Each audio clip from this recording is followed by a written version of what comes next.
partly the person who is responsible, I think in his own admission, he said before that he seems to know more than his ministers or cabinet secretaries. What then does that mean to the appointing authority? Does he have to relieve him of his duties? Because clearly, if you don't know what's going on in your space, then what are you doing in that space?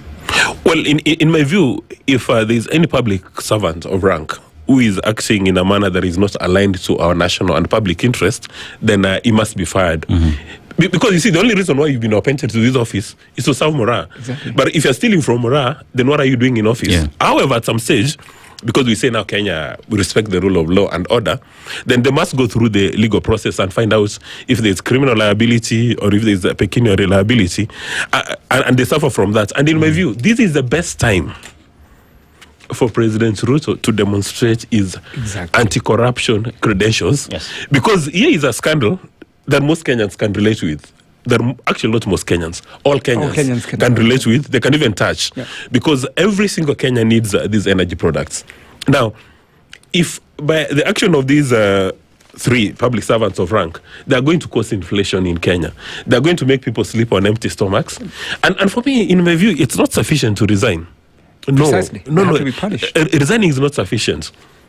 The losses you've made or occasioned Kenya, the resources must be recovered. Because if these guys go scot-free, right now they would be having a pepper steak somewhere. I understand one of the senior managers was arrested at a restaurant. So they'll be having pepper steak and single malt whiskey on our resources.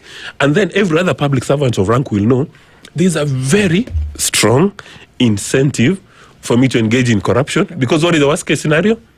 I'll just be forced to resign.